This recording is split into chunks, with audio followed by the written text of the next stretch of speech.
This is a one and only interview-style conversation between two candidates running for the state representative 94th district. As publisher of the News-Express, I want to thank both of you for coming here. I really appreciate your time tonight. Thank you for doing that. I'm going to give you guys an opportunity to explain your platforms, give the voters of the 94th district a more clear picture of your views and your goals and objectives and how you're going to run should you get elected. The 94th district seat was left empty by Leslie Combs, who chose to not run for re-election. The two candidates vying for the seat are, on my left, Democrat Angie Hatton from Whitesburg, and on my right, Republican Frank Justice from Pikeville. I'm going to give you each 90 seconds to introduce yourself, and then I'll ask you guys some questions, okay? When this highly sophisticated pink sheet of paper, I'll kind of throw it up there. That'll give you 10 seconds left. If you need some more time, let me know. We'll work on it. And I want to have a nice, sober conversation about the issues and opportunities available. Ladies first. Ms. Hatton, you're up. Tell me what you're doing and what your platform's all about. Thank you so much, Jeff. Thanks for having us. My name is Angie Hatton, and I'm running for 94th District State Representative. And that covers all of Letcher County and part of Pike County, as you know. And want to tell people a little about myself. First of all, I don't support Hillary Clinton, no matter how many times you hear that, and no matter how much money is spent to tell you that I don't. I'm a coal country Democrat. I always have been. I hope that we get to delve into that a little bit further and figure out where all those lies are coming from. I don't have any interest in taking your guns. These are my concealed carry permits. I have not only one, I have two. I also have a judicial carry permit because I can carry in the courthouse since I'm a prosecutor. I'm endorsed by the Fraternal Order of Police. I'm endorsed by the KDA. For my education stances.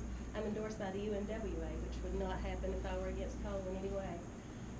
I'm also the proud recipient of an A rating from the NRA, and I can't wait to talk to everybody tonight about the true money. Very good, thank you. Justice? Hey Jeff, I'm Frank Justice. I was born and raised here in Pikeville, Kentucky. Born to Maddie and Frank Justice, one of 4 siblings. My spouse is Allison Shirtliff Justice, who was also born and raised here in Pikeville, Kentucky. We have 3 children. We have 3 grandchildren. My highest degree is a doctor of veterinary medicine. However, I chose to practice in the coal business instead of the medical business. I'm currently owner and operator of contract highwall mining. And in the past, as far as public service goes, I've been serving 16 years for the city of Pikeville. First 2 years was a city commissioner, then 14 or 12 years as mayor, and now currently serving 12 years or 2 years as a commissioner. Very good, thank you. I'll start with you, Ms. Hatton. What is, in your opinion, the single most important issue facing the people of this region and the district, and what is your plan to address that? Well, I guess the most important issue that's on everyone's mind these days is jobs, or the lack thereof. We don't have enough employment to take care of our families. People are having to move away. They're depressed about it. I see an increase in my divorces that file. I've seen a lot of increases in bankruptcy that file as a result of that. And so, of course, the number one thing on everybody's minds is how we're going to feed our kids and how we're going to find enough ability to keep our kids here so we don't have to move away. I know that's why I ran in the first place. My plan for if I'm elected are to use what we have and be proud of our strengths. We have beautiful mountains, so of course tourism is an option. We have lots of trees on those mountains, so any sort of woodworking industry that we could locate closer to here would be a very good plan. Any way that we could feed off the industries we already have in Kentucky, for instance, the Georgetown Toyota plant or any of our other manufacturing, Corvette even, if we could have facilities that feed parts and things like that. We have a very strong labor force here of hard-working people who want jobs, and that's one of our proudest things that we have. Another idea that I have is that we definitely need more rehabilitation facilities and for drug abuse treatment. And if we could find a way to become the hub in the world for drug treatment facilities, if we could find state-of-the-art drug treatment funds to bring those here, then we could use our weaknesses to make us some money. I mean, we have, Okay. is All my right. time up? Yeah, time's up. Thanks, Jim. Very good. Mr. Justice? Yes. What is, in your opinion, the single most important issue facing the people of the district, and what would be your plan to fix that? Jeff, it's jobs, and jobs have been hurt ever since the downturn in the coal industry. Sure. As far as trying to fix this thing, we're going to have to diversify this economy. And how we're going to diversify this economy is through tax incentives. We're kind of at a place where we don't have the interstate highways. We have to try to lure the machine type shops into here. We're also going to work on our coal jobs and try to do whatever we can to alleviate any regulations and get the foot off our chest to let our coal miners go back to work. But through tax incentives from a federal, state, and local level is what's going to have to happen here. And that'll give them that incentive to come here. We're currently checking our employees. We knew what we'd find. They're going to the machinist type market real readily. A lot of them are driving down now to the aerospace engineering place in Avon. But what we have to do is get those facilities instead of being built there. They got to be built at home where these young men can stay here and young women can work right here in the mountains of eastern Kentucky where their home is. All right, very good. This one, Mr. Justice, goes to you. What do you like about the 94th District? What needs to be changed, and how would you go about bringing change to the district? 94th District, I like it for the people, you know. It's a Scottish-Irish descent. Most of us are just good, hard-working people. But what we need to do to, a lot of things that are obstacles is, you know, people, we need to get to working together on these things. We're going to have to identify the problems. We're going to have to get a comprehensive plan together. We're going to have to get all the local officials in there and help plan this plan. And just prioritize what we need and how we need to get those incentives in here and get it kind of, but just working together, a plan that'll work and prioritize what we're doing. Thank you. Ms. Hatton? What do you like about the 94th, and what would you change if you could, and how would you go about doing that? The 94th District is my home. There's no place like home. The 94th District is the best place on this earth that I have found. I've been to 28 countries. I have lived in other places briefly.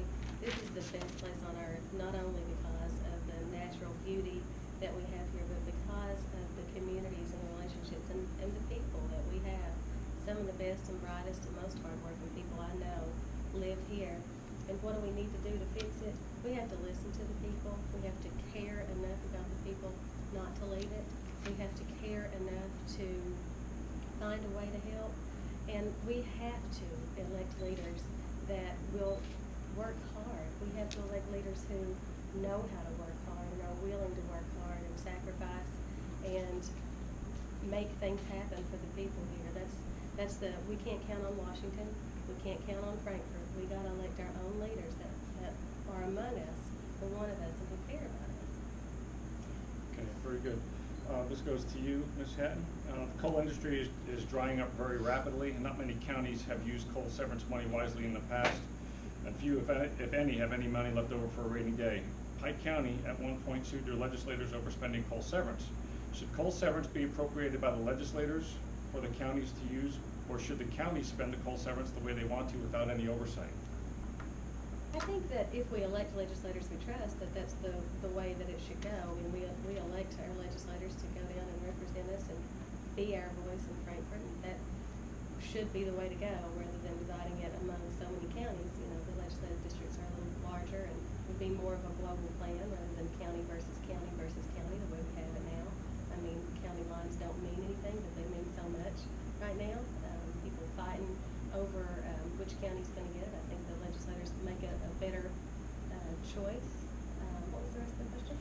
The question was, do you think that the legislators should have a say in how the money is appropriated, or should it be left up to the counties who have, in some cases, have squandered their coal severance money? No, I think the legislators are the appropriate. Okay, so the legislators need to be, okay.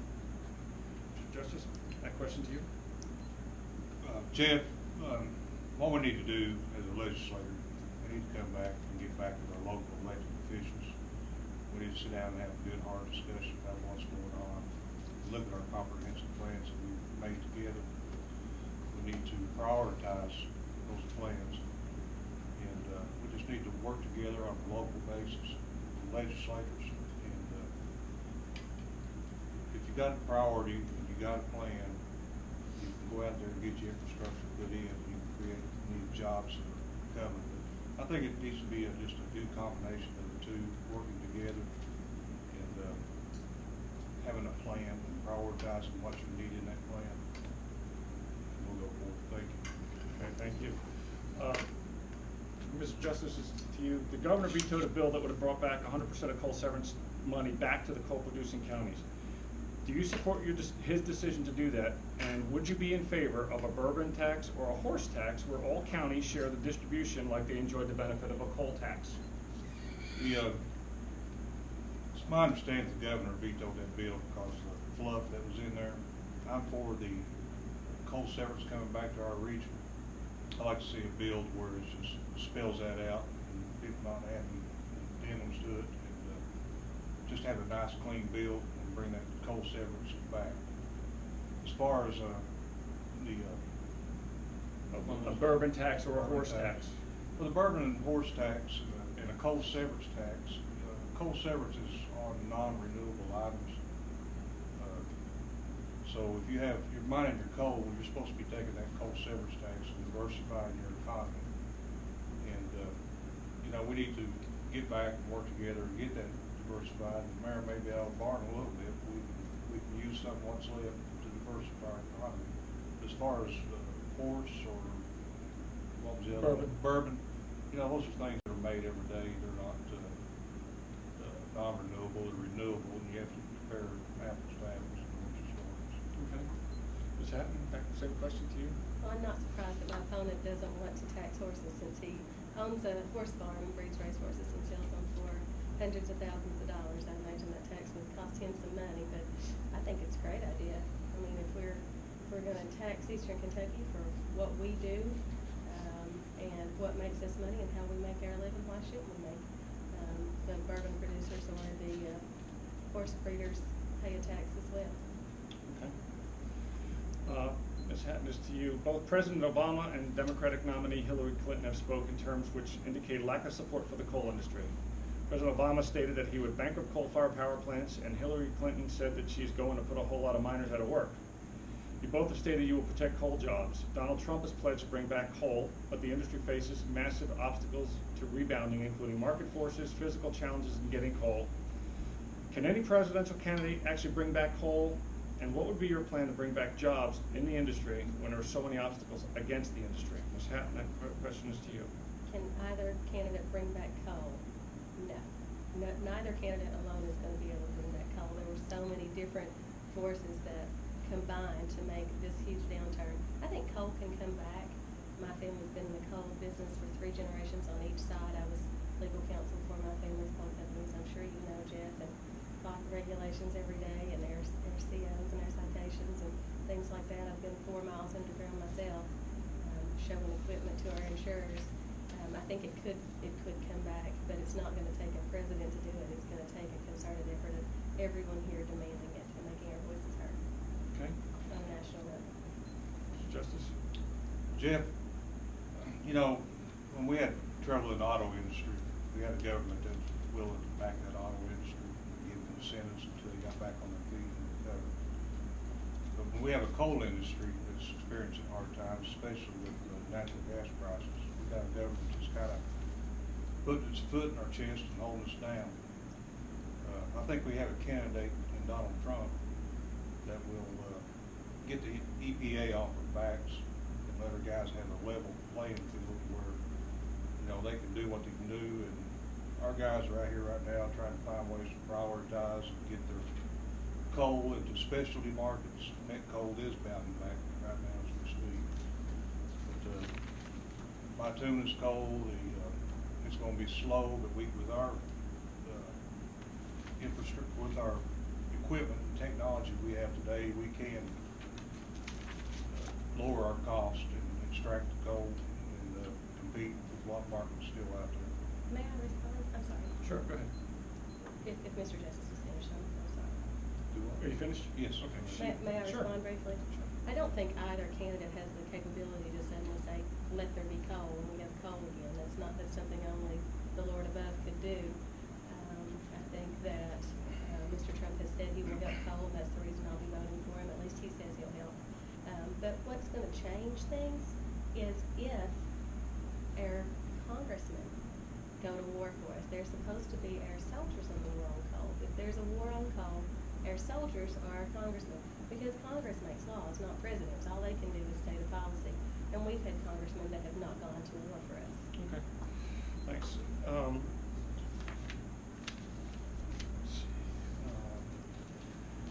There's a person in, let me see, this, Mr. Harris, I'm sorry, Mr. Justice, I'm gonna go with you. East Kentucky was recently certified as aero ready, meaning the region is prepared to host aerospace and aviation manufacturing industries. How would you work to attract the aerospace and aviation industries for the district? And what do you think the roadblocks are of having industries like that locate here? Jeff, I'm going to tackle the roadblock part of it first. The roadblock, what is perceived, is our infrastructure, our roads.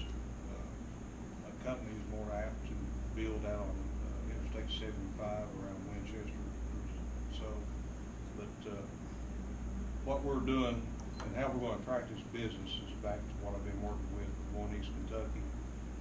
It's a we actually had Terry Carmack here today, Senator Mitch McConnell's chief of staff.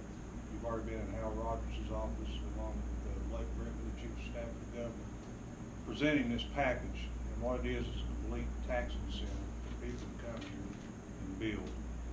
And they'll get back, they'll file their taxes, we'll get back a rebate until that building is paid off. But we have to overcome the obstacle of that infrastructure of roads by having incentives to lure them into this region. Thank you. Well, I mean, the Mountain Parkway expansion would certainly be a big help in allowing businesses to locate here and allow us to get their products shipped back out once they're manufactured. And then the broadband expansion that we've been working on is certainly going to be a boon. Everything we can do to make this area more attractive.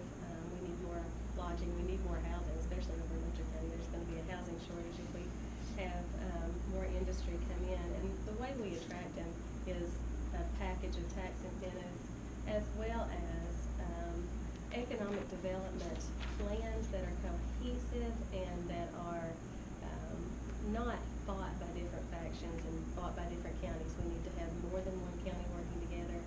Some of these industrial boards that have more than one county working together should be the best method for working together to draw into this region, not just to one particular area, say downtown Pikeville. We need to have rural areas considered as well and give them the tools they need. Great, thank you. Ms. Hatton, this goes to you. Representative Harris, who was instrumental in allocating funds to the region, has stated that he is not in favor of giving funds to the city of Pikeville. However, in eastern Kentucky, the city of Pikeville is emerging as a retail, medical, education, and manufacturing hub. If elected, would you continue to support the efforts in Pikeville? And if Representative Harris is re-elected, how would you handle his objections to the city of Pikeville? And then how would you explain to the people in the district, but outside of the city of Pikeville, that you support and allocate funds to the city? I don't have the slightest thing against the city of Pikeville. My brother lives in the city of Pikeville over on Hamlin Boulevard. I just left his house, and my niece goes to school at Pikeville Elementary. I have cousins who teach in the elementary school and live in the city. I have nothing against the city of Pikeville whatsoever. I just want to make sure the rest of them get their fair share. I mean, over in Letcher and in the rural parts of Pike, they just feel forgotten and left out. And you know, especially some of these places that are being annexed, they get city taxes and they don't get the benefits because all of the benefits of the increased taxes and all these 12 annexations and nearly 4,000 acres of annexed land that's happened in the past 10 to 12 years while Mr. Justice has been on the city commission and or mayor, have increased the taxes out there. People are angry, and I don't blame them for being angry. And if I do something for downtown, I'm not going to have to, I mean, that's not something I'm gonna be ashamed of, because that's my district too. I'll help everybody in my district. I just wanna make sure it gets spread around evenly. Okay. Mr. Justice? Jeff, what's good for one part of our area is good for all of the area. You know, as far as working with people, it's just getting right back down there and working with all the officials, and having dialogue with the officials, having a plan, and plan that plan and go after it. But you have to prioritize what you're doing, and if you have something that's outside the city of Pikeville or outside the Pike County and it's Letcher County, we need that growth. We need that growth to expand everything. It's just these cities aren't going to stand on their own without everything around it growing. And we just have to make sure that we have a good plan and we're growing everybody, just not the city of Pikeville, just not Whitesburg, just not Jenkins, but it has to be a unified front and not, the way things are going right now, Pikeville won't stand on its own. I mean, it's just, there's too much out there, too much obstacles. So we have to grow the economy as a whole region, just not in the 94th, but, we need it all the way down to the Appalachian coal-producing states. That's it. Thank you. Very good, thank you. Mr. Justice, this goes to you. There's a prison in Martin County that has created jobs, but has been a drain on the county's infrastructure. The water system can't handle the residents, let alone the prison. A jail is proposed in Letcher County where some residents are opposed. If elected, how will you assure the residents that the infrastructure like water and sewer, etc., will not be compromised? And are you in favor of the prison being built in Letcher County? It might be a prison. I mean, what you hear people talk about, Toyota. When we get Toyota to come here, where are we ready for Toyota to come to at this very minute? We have to get back to taking that coal severance, CDBG, RD, whatever that we have available, and get these facilities up, the infrastructure that was needed when we do bring somebody in type of cities. As far as the prison goes, am I for the prison? I'm for whatever brings jobs right now to Eastern Kentucky.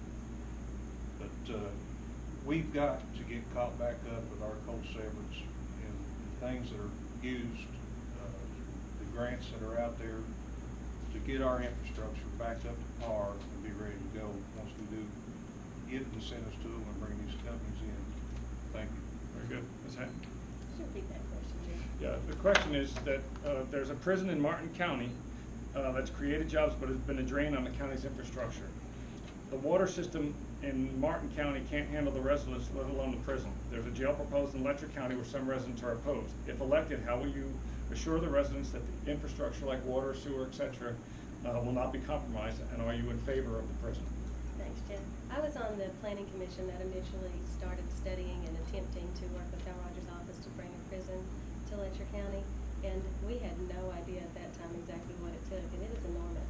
And as we've gotten into it, we've discovered that there are people who don't have drinking water in parts of Letcher County, especially out in the ELM Partridge area, who are very upset at the fact that they're not going to get drinking water, but that we're sending it to this prison. There are lots of people who've been studying ways that it damages cities to have a prison there, that it changes the population, increases domestic violence, that a lot of the jobs aren't local. I've been listening to all these concerns, and a lot of them are very legitimate concerns. And at the same time, though, we're not being offered $444 million to build anything else. And that's what we're being offered money for. We believe at this time is for a prison.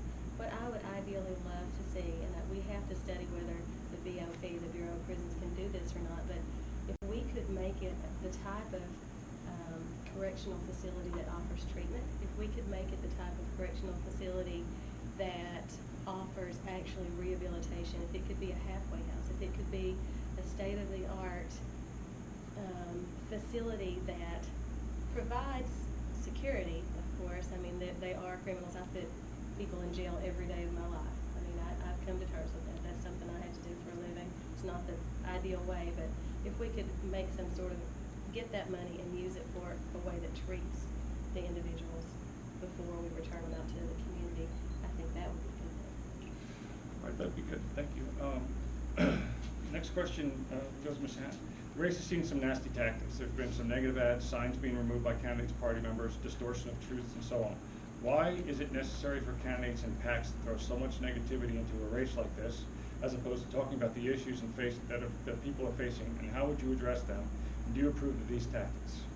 Jeff, this is my first time running, as you know, and I have had a rude awakening. I have had the most horrible things said about me, and I hope people's children aren't listening right now, because mine are. Mine are listening to the radio, and every time they turn it on, they hear that their mother is in favor of abortion and selling baby parts on the open market every time they turn the radio on, every time the TV comes on. And there is absolutely no truth to that assertion.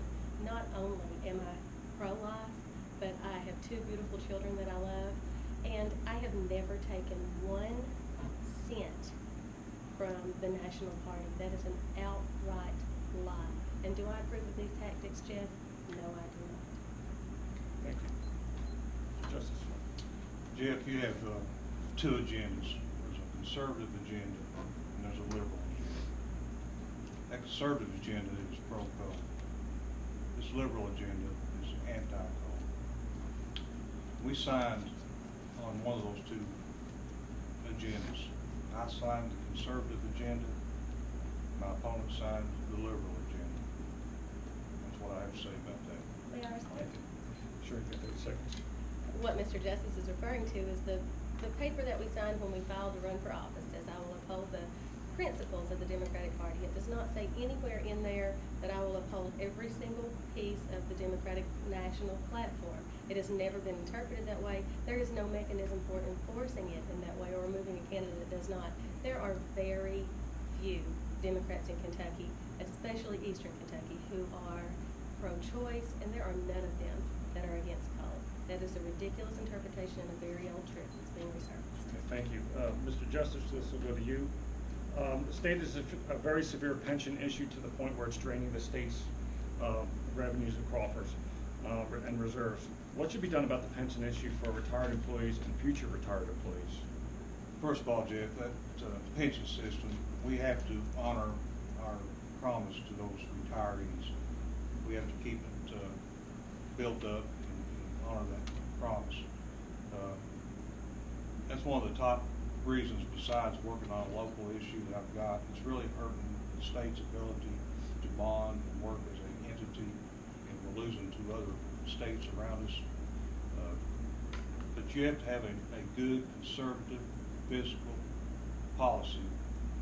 And what Governor Bevins did this past budget, he not only met the requirements of what they said need to go into those retirement accounts, but he went beyond by cutting costs otherwise and put $1.2 billion, I think, roughly, into that retirement to shore up that retirement for those teachers and the people that are working.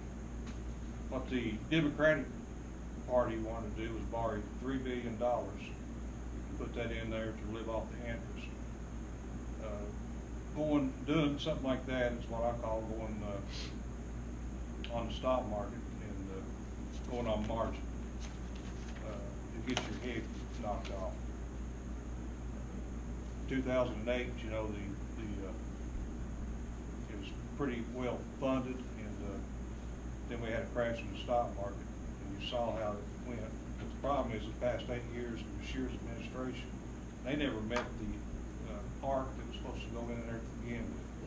But you have to cut costs, have a good conservative principles, fiscal policy, and put that money to shore that back up, not with borrowed money. Very good. Thank you, Jeff. There are so many different areas where I would consider myself bipartisan. I've been praised by several independent agencies for being bipartisan, for being willing to listen to both sides. But this is one area where I don't agree with Mr. Justice's conservative agenda that he said he's signed on to, because from everything I hear, the Republicans and the governor intend to make it a 401k type system, and I know that that is a terrible decision. 401k should supplement retirement. They can't be the whole plan for retirement. If we're subject to the market whims, then these people may have no retirement at all, and I am a state employee, and I care very much about the KERS and all state employment retirement systems. And if we don't keep our promises to these people, we can't expect any kind of quality of work. they're going to leave state employment. We're going to lose all the good employees that we have. Very good. Ms. Hatton, this will go to you. Both candidates are new to statewide politics. Candidate Justice was mayor and commissioner, and candidate Hatton has little, if any, political experience. Why do you feel you can enter Frankfort as a freshman representative and have a voice for the people in the district when there are so many other representatives who are vying for the same little dollars that you're trying to get to bring resources back to your district? Well, the answer to that is, Jeff, I'm a trained mediator. I've always been very good at bringing people together, at finding compromises. 95% or so of lawsuits are all settled. My personality in general is I'm assertive, but I'm also easy to get along with and very good at being objective and finding compromise. So Mr. Justice has experience in the executive branch. I have experience in the judicial branch. This is a whole different ballgame for both of us. This is the legislative branch. I have worked for the committee staff associates. We researched and wrote bills in the '98 session when I was in law school. I covered politics when I was in Frankfort for the Kentucky Gazette and also for the State Journal and for the Herald Leader for a little while. I know how to read a legislative record. I'm ready to go. And I'm not scared. I'm used to fighting. I go to work every day, and I'm usually the only woman there. It's almost always just me and the guys fighting every day. Grew up with 3 brothers. I'm used to it. I can advocate, I can talk, and I'm not afraid of it. Very good. Mr. Justice, thank you. Jim, I actually have a history the past 14 years of going down and lobbying for projects that we have done here in the city of Pikeville. We lobbied for Thompson Road Phase 2 during the first Republican government, Fletcher's administration. Just recently, we lobbied for the Marion Branch Bridge and Road. That's during a Democratic administration. But I've got friends down there that's on both sides of that aisle. I've never had a problem working with either side. We've had a lot of good lobbying experience bringing that stuff back. But I've got an R in front of my name for the people of Eastern Kentucky. Mr. Justice, this will go to you. Healthcare costs are skyrocketing. While more Kentuckians have obtained coverage, costs have risen, and it seems healthcare has become a political football. What can be done in Kentucky to stabilize healthcare so that working people and businesses are not shouldering the extra costs?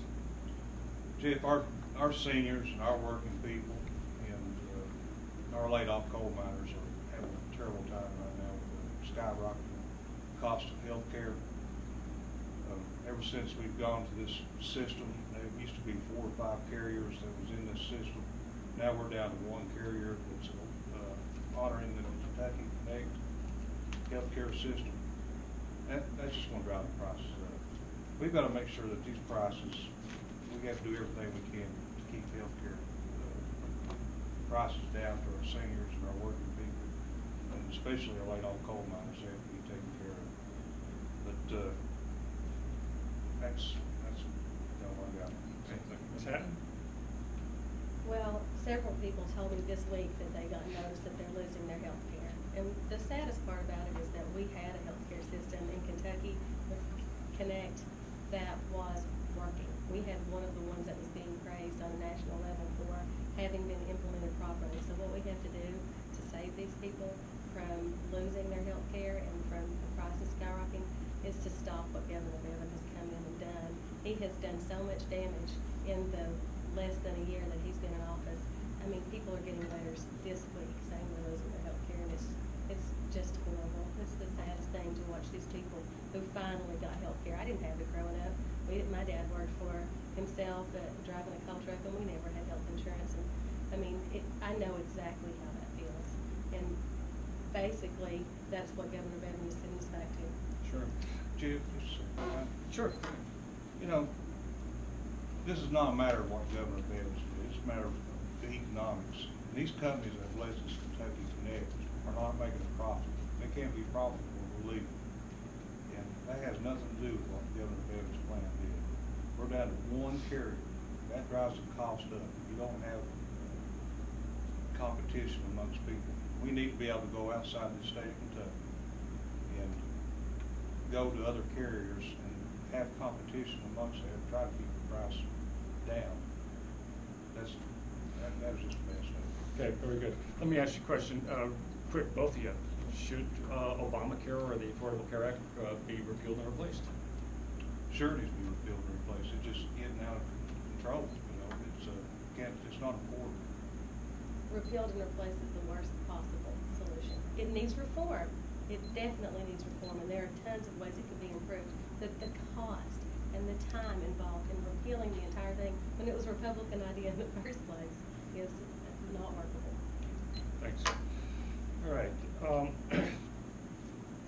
We talked about a lot of different things, and essentially a lot of things are going to take money to fix. We got infrastructure, we got roads, we got the jail, we got all kind of stuff. How does the state get out of the financial problem that we are in without burdening the working class or the businesses with more higher taxes? And do you support a corporate tax cut or restructuring the corporate tax cut so we can attract more businesses to the state of Kentucky? Mr. Justice, I'll start with you. Jeff, our tax code system is outdated.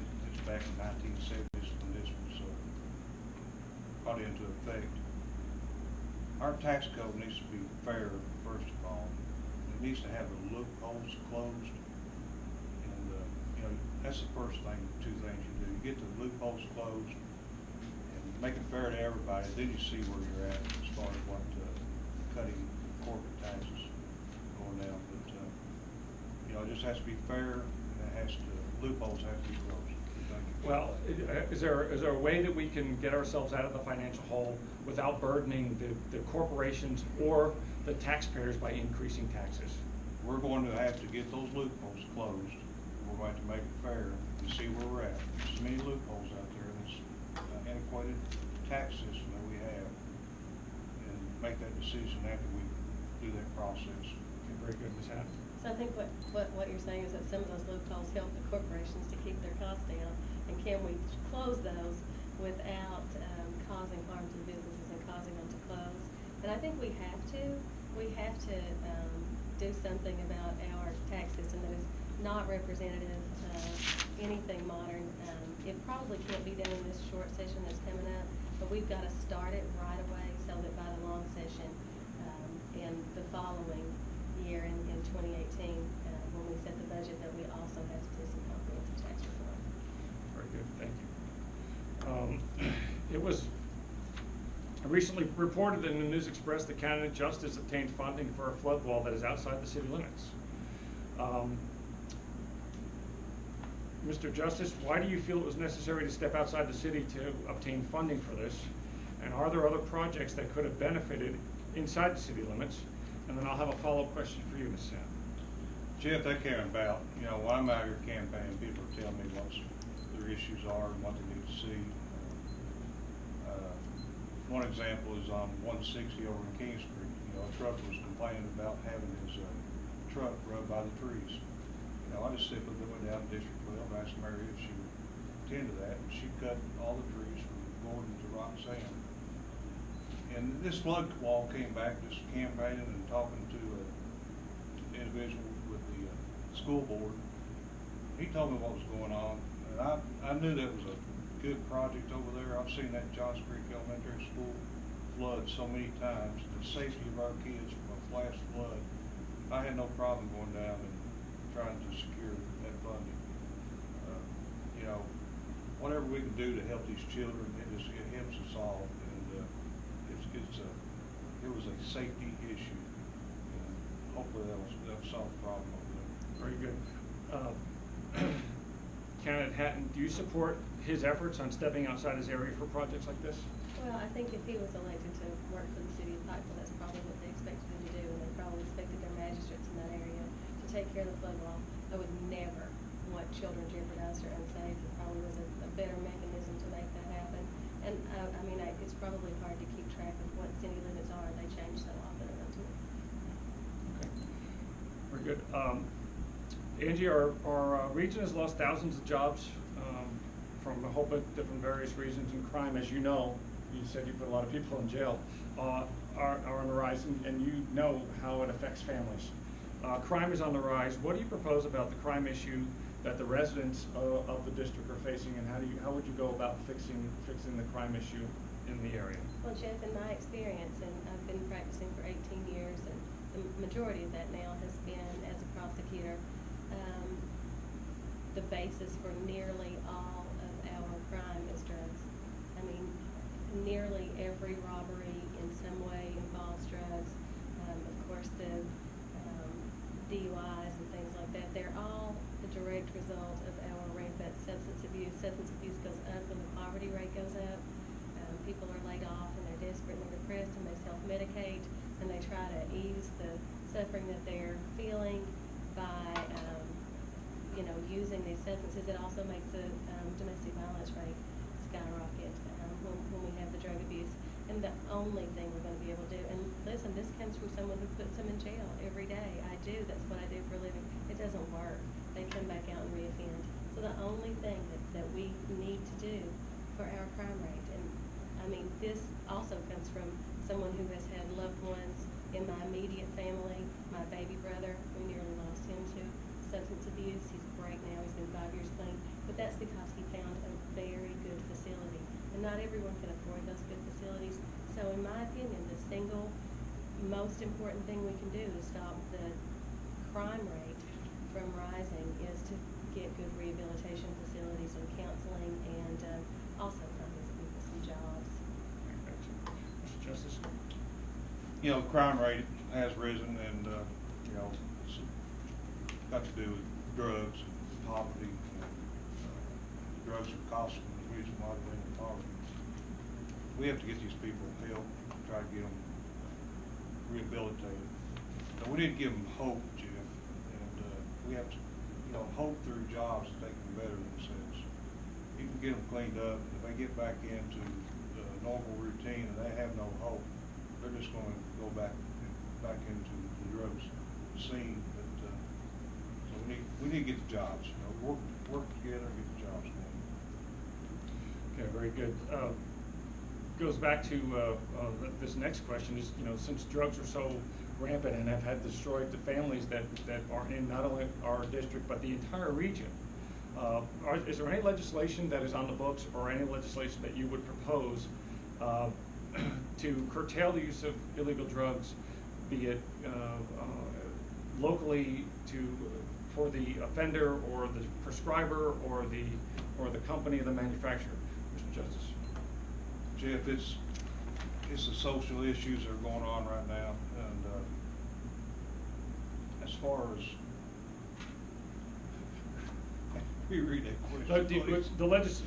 Is there any legislation on the books, or is there any legislation that you would propose that would help curtail the use of illegal drugs? I don't think there's any legislation that's going to help. This is a problem that we have to do by treatment and incarceration, unfortunately. But right here in our jail system, we have a West Care that's working with our individuals that are in that facility. And that facility has 90-some% of the female population that goes through that is able to get off drugs and go back into productive life. The male part of it, I was told today, was 85%. We need to see those kind of facilities go up across our area.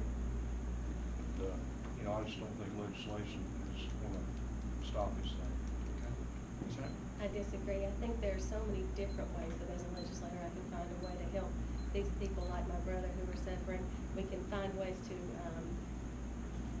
fund the treatment. We can find ways to budget money for more facilities. We can find ways to punish the people who are actually profiting from this horrible scourge that's killing people and causing our neighborhoods to be unsafe, because the only ones who are making money are, unfortunately, the doctors and the pharmacists, and they're getting rich and they're buying another Maserati and another vacation home off the backs of these people who are dying and whose families are being destroyed and whose children are being taken from them. So, I mean, if we can find a way to punish those who are profiting from it, to change the laws, and also some transparency issues. I mean, I place children every week on Tuesdays who have been neglected or abused due to drug abuse. Almost always involves drug abuse. And I'm placing children with people that pass a background check, and then I find out, that they have recently medical facilities and the legal facilities can't talk to each other. I've talked to doctors who say, I know that guy out there has been in a lot of trouble, but I can't refuse him treatment, and I'm gonna end up sending him home with pills, and knowing, you know, that he was just arrested last week. And there's no ability to either gain access to the medical records, and I understand HIPAA, and I absolutely understand that. We have CASPER systems, though, and other ways to expand CASPER so that medical facilities and law enforcement can work together better. Very good. Angie, this will go to you. Education took a big hit in the last year with less funding. Was this a good decision, and what should be done to better prepare students for higher education and become more career ready? Well, any cut in education funding will be fought if I'm your legislator at every turn. If we want our kids to have a bright future, we have to give their teachers the tools to make that happen. Charter schools will never be the answer. That's a unaccountable, huge waste of money. It's something I definitely disagree with the Republican Party on. And also, we have to make sure that our teachers' retirement systems are funded completely, that we close that gap. Because teachers aren't eligible for Social Security, that is their whole retirement. It's a promise we made to them, and something that we absolutely must live up to. Mr. Justice.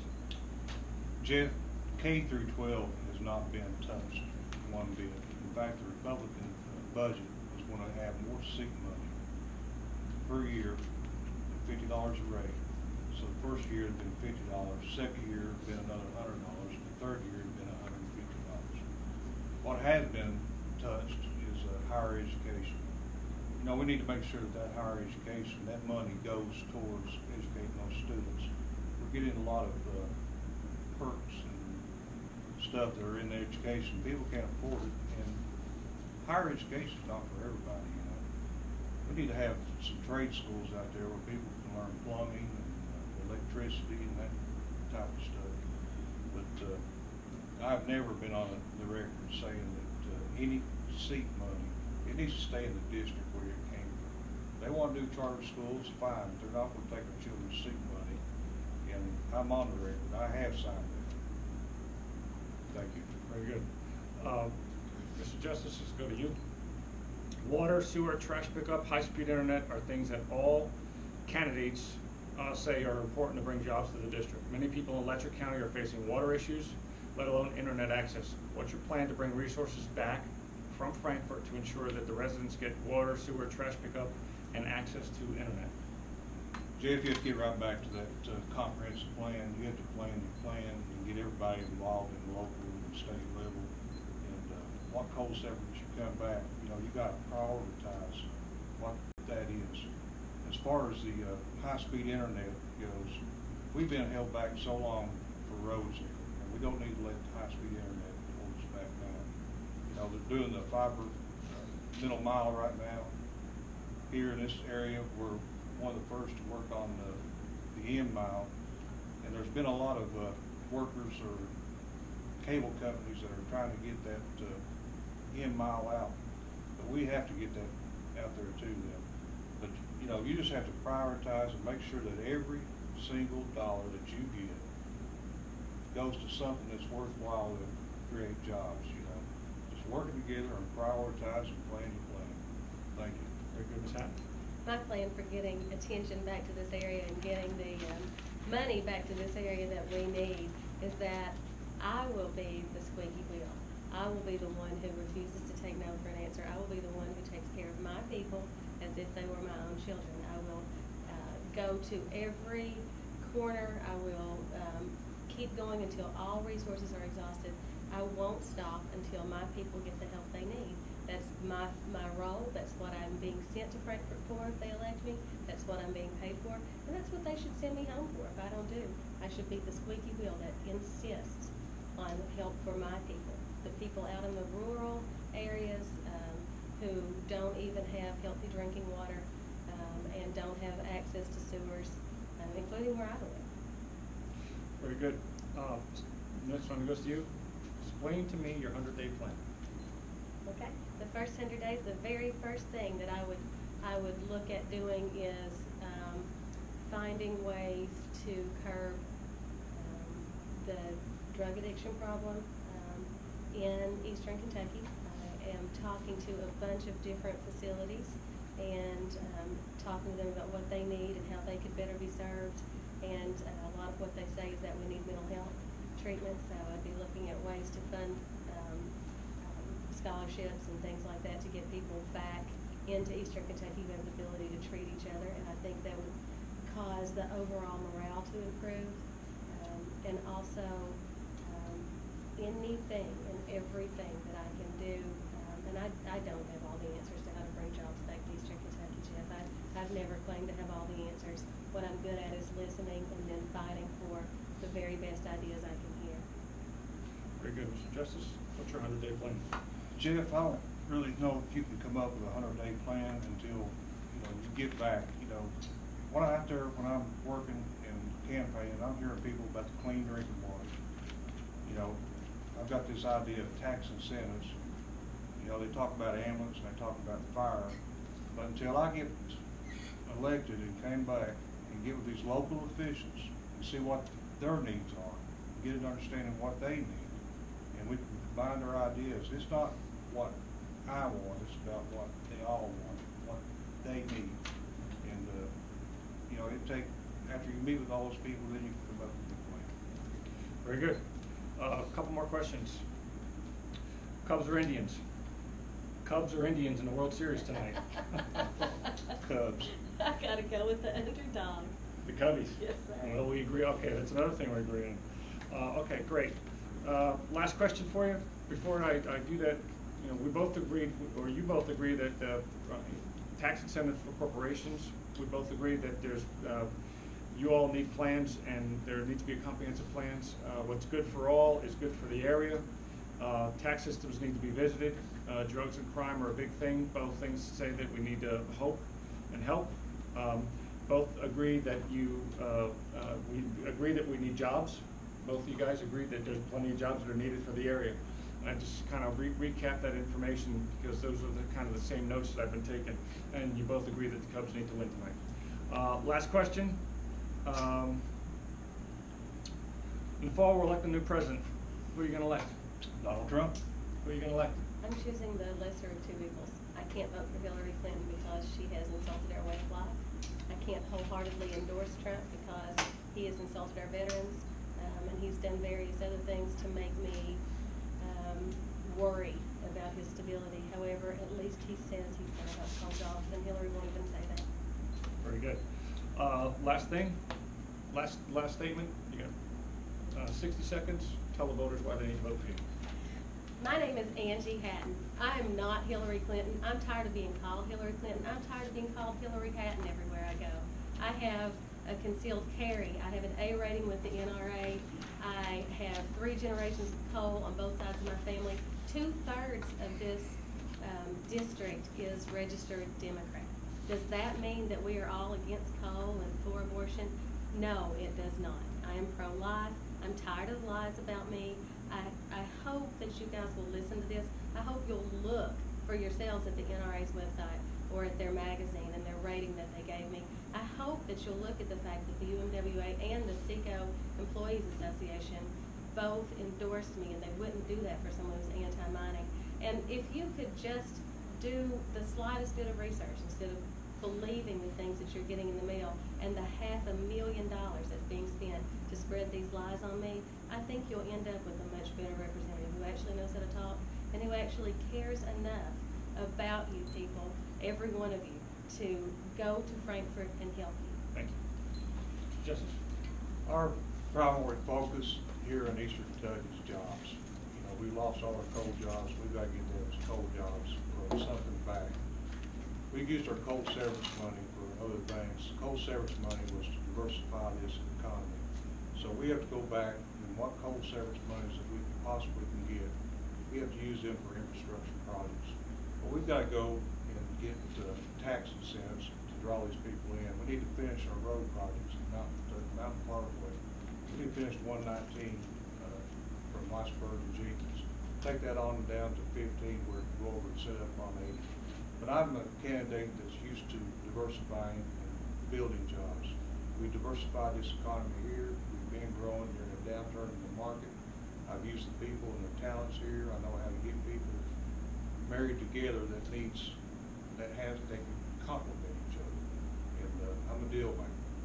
And to get deals done, you have to diversify, and we can get this thing done and get our people back to work by diversification and working with hopefully Donald Trump and getting the CPA off the back. Thank you. Thank you so much. I appreciate both of you guys coming tonight. Thank you. Thank you so much, Angie. Good luck to you. Thank you, Mr. Frankie, good luck to you. Thank you, sir. Appreciate I'll you talk guys. to her first.